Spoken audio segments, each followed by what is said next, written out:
Lihat hatiku, apakah ku sungguh mengasihimu, Yesus, Kau yang Maha Tahu dan menilai hidupku. Tak ada yang tersembunyi bagimu. Telah kulihat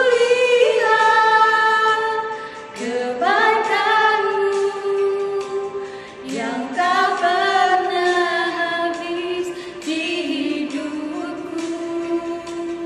Ku berjuang sampai akhirnya Kau dapati aku tetap setia.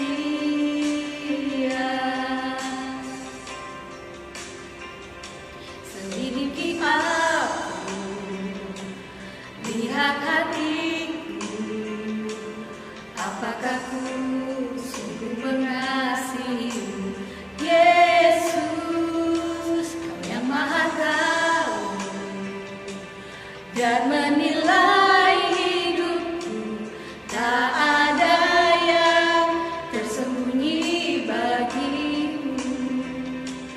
Telah kulihat kebaikan-Mu yang tak pernah habis di hidupku. Ku berjuang sampai akhirnya Kau dapati aku tetap setia.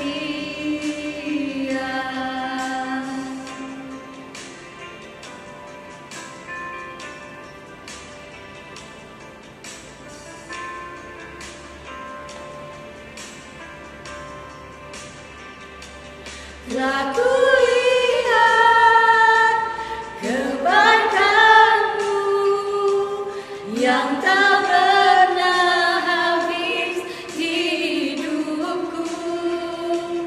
Ku berjuang sampai akhirnya Kau dapati aku tetap setia. Ku berjuang sampai akhirnya Kau dapati aku tetap setia. Kau dapati aku tetap setia. Kau dapati aku tetap setia.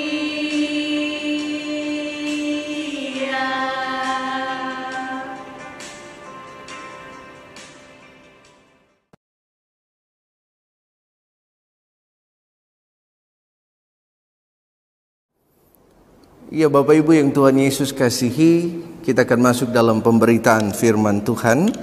Tapi sebelumnya mari kita bersama-sama menyiapkan bahan bacaan firman Tuhan dari kitab Perjanjian Lama, Mazmur 127 ayat 1 sampai ayatnya yang kelima.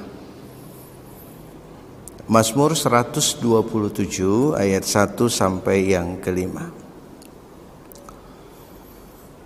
Kalau kita sudah menemukan bahan bacaan firman Tuhan, mari kita menyatukan hati dan pikiran, kita menghadap Tuhan dalam kerendahan hati. Kita berdoa.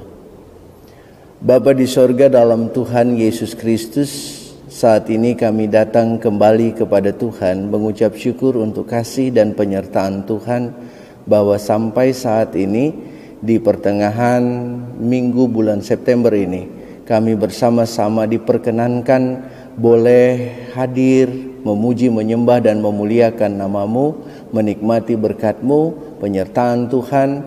Dan saat ini kami akan mengalami sukacita karena firman yang akan kami baca dengan renungkan. Kuasai kami dengan kuasa Roh Kudus-Mu, supaya kami dimampukan untuk memahami, mengerti di dalam isinya, dan melakukannya dalam kehidupan kami. Ini doa kami Bapa, dalam nama Tuhan Yesus kami sudah berdoa. Amin.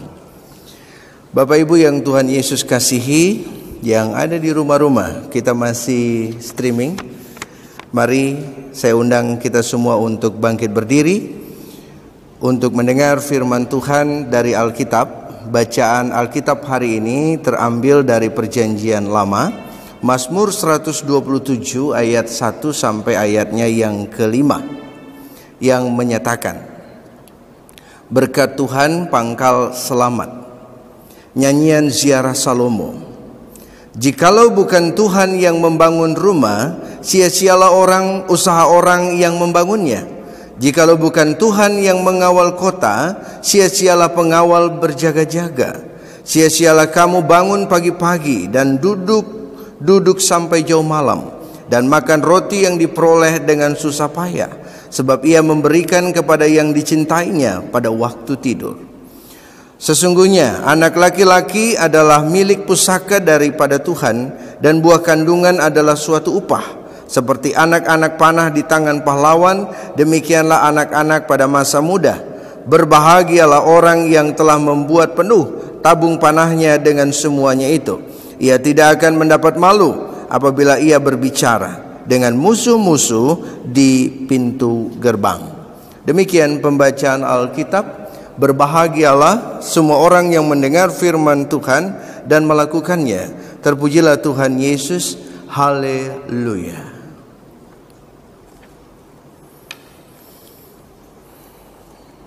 Silakan duduk. Iya, Bapak Ibu yang Tuhan Yesus kasihi, Shalom.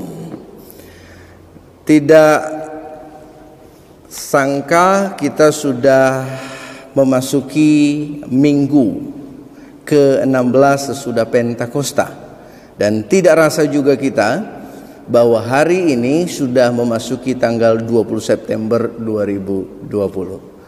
Luar biasa kalau kita pikirkan, renungkan penyertaan Tuhan dalam hidup kita. Bahkan kalau kita disuruh untuk menghitung anugerah Tuhan, berkat-berkat Tuhan, maka kita tidak akan bisa menghitungnya karena terlalu banyak. Ketika memulai 1 Januari 2020 dan kita sudah melewati sampai di bulan September ini, tepatnya tanggal 20, ada begitu banyak berkat Tuhan yang kita terima. Ada begitu banyak anugerah Tuhan yang kita alami. Bahkan di tengah segala kesulitan dan masa pandemik ini, kita tetap merasakan berkat anugerah Tuhan. Karena apa? Karena kita orang-orang yang mengandalkan Tuhan. Iya, Bapak Ibu yang Tuhan Yesus kasihi, veriko bacaan kita pada pagi hari ini dari Mazmur 127 ayat 1 sampai ayatnya yang kelima. Berkat Tuhan pangkal selamat. Yang menulis nyanyian ziarah Salomo. Jadi yang pertama kita lihat yang menulis adalah Salomo. Salomo anak kedua dari raja besar Israel, yaitu Daud. Dan ketika bicara Salomo, bagaimana dia memulai kehidupannya ketika dia memimpin menjadi raja Israel. Bapak Ibu bisa lihat di Tawarib, di Samuel, 1 Samuel, 2 Samuel, 1 Tawarib, 2 Tawarib, 1 Raja-Raja, 2 Raja-Raja, ya, bagaimana proses-proses perjalanan keluarga Daud sampai pada Salomo. Dan Salomo memulai kehidupannya ketika dia menjadi raja. Dia datang ke Gideon, dia mencari Tuhan, dia mengadakan persembahan kepada Yahweh. Dia memberikan bakaran di sana. Lalu kemudian di situ Salomo mengalami perjumpaan dengan Tuhan. Dan di dalam perjumpaan itu, Bapak Ibu, Tuhan bertanya kepada Salomo, apa yang engkau inginkan untuk aku berikan? Pada saat itu Salomo tidak minta harta, tidak minta kesehatan, dia tidak minta umur panjang, tidak. Yang umum orang bisa minta biasanya, ya. Tetapi yang dia minta, Bapak Ibu, hikmat. Ya. Hikmat, pengetahuan yang benar, yang tepat, yang sumbernya hanya dari Allah sendiri. Dia minta hikmat.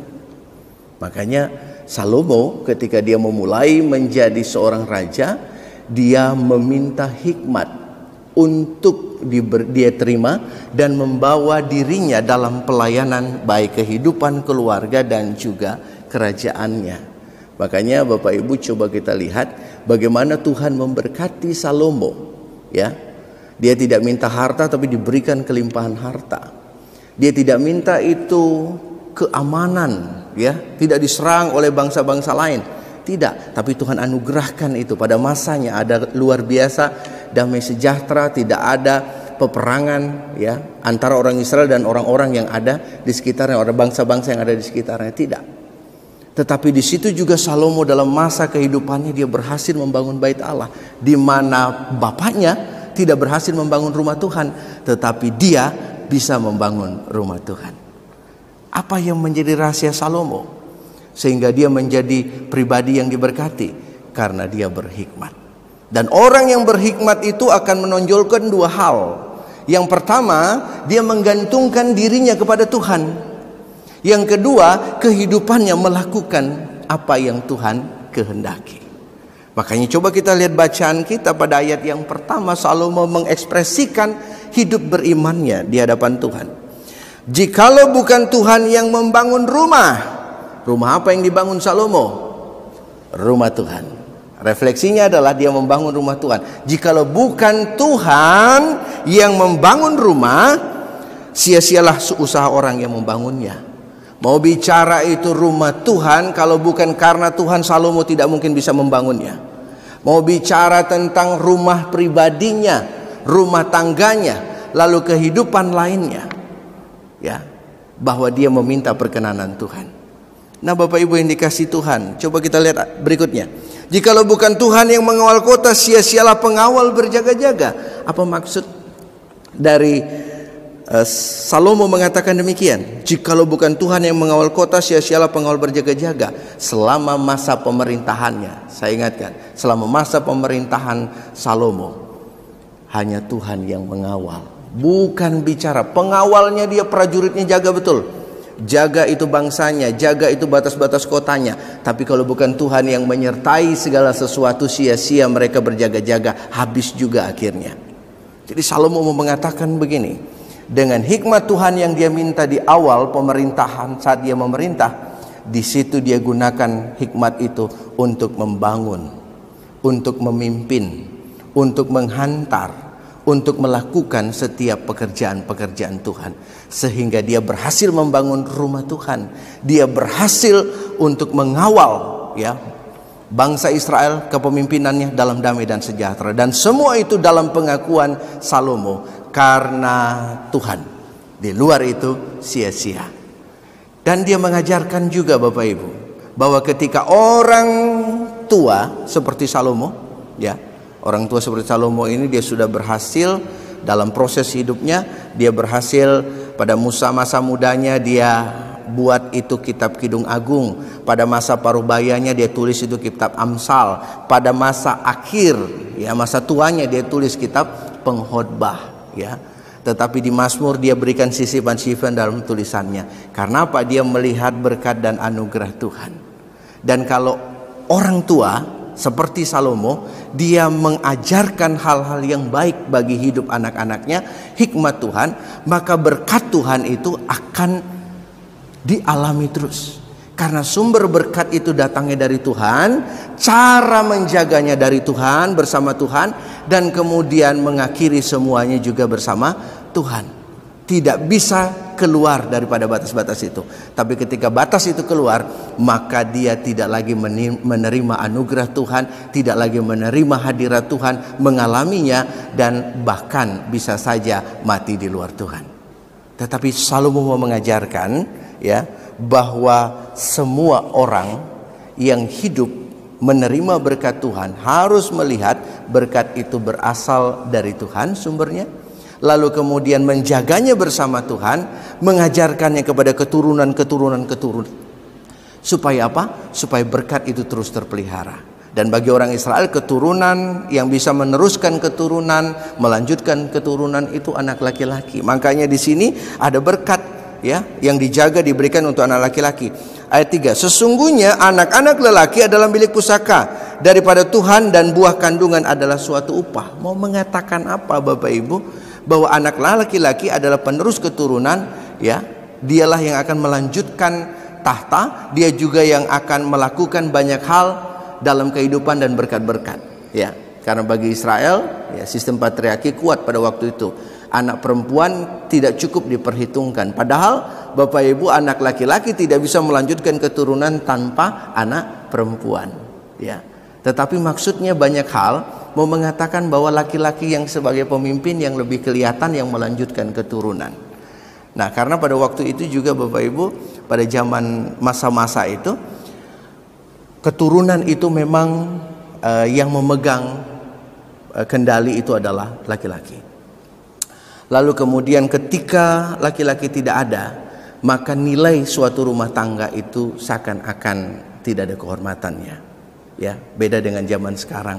Mau laki-laki perempuan anaknya tetap punya nilai kehormatan dan tetap sama. Karena memang demikianlah, laki-laki perempuan anak kita tetap sama. Tapi zaman dulu memang berbeda. Pewaris tahta laki-laki. Lalu kemudian yang melanjutkan keturunan laki-laki. Ya, yang punya pegang peranan di rumah laki-laki sebagai kepala rumah tangga. Ya, lalu kemudian yang ada di bait Allah nantinya ada ruang tersendiri untuk laki-laki, perempuan ada di belakang. Ada pemisahan, itu sistem patriarki yang kuat. Ya, tapi sekarang tentu sudah tidak demikian. Tetapi dengan proses ini, ya, bagaimana Salomo mengajarkan sebenarnya lebih dari sekedar meletakkan anak laki-laki sebagai berkat dalam hidup rumah tangga. Tapi yang mau diajarkan Salomo pengajarannya, bagaimana hidup yang berhikmat itu. Sekali lagi saya mau katakan, hidup yang berhikmat itu adalah orang yang bergantung kepada Tuhan dan melakukan kehendak Tuhan. Nah, kalau orang yang hidup bergantung kepada Tuhan dan melakukan kehendak Tuhan, itu orang berhikmat. Ya, karena dia meletakkan sumber hidupnya hanya pada Tuhan, asalnya dari Tuhan, dan dia melakukan segala sesuatu bersama Tuhan. Nah, kalau orang yang berhikmat dari dua hal ini, orang itu bergantung pada Tuhan dan orang itu melakukan kehendak Tuhan, maka cara hidupnya akan nampak pada 5 hal ini. Yang pertama, apapun yang dia miliki semua bersumber dari Tuhan. Jadi yang pertama, apapun yang dia miliki semua bersumber dari Tuhan.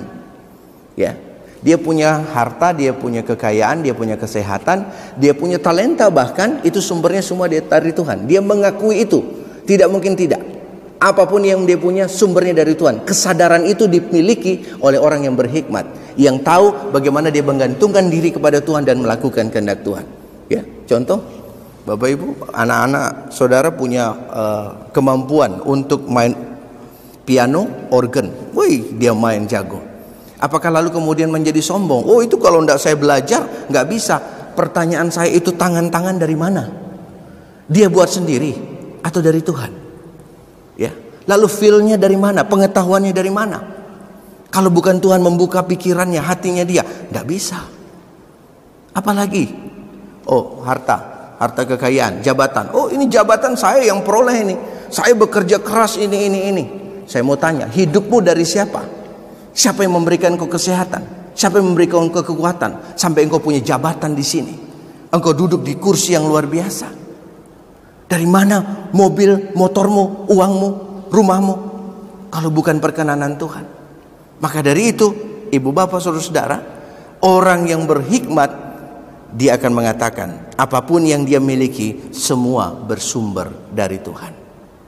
Yang kedua, apapun yang dia kerjakan selalu melibatkan Tuhan. Itu orang berhikmat. Jadi apapun yang dia lakukan, ya, dia selalu melibatkan Tuhan. Kita punya kekuatan yang diberikan Tuhan. Kita punya motivasi, kita punya talenta, kita punya perencanaan. Ya, tetapi kalau kita tidak melibatkan Tuhan, Anda akan kecewa. Ketika itu tidak berhasil, ketika itu mengalami pergumulan, Anda kecewa.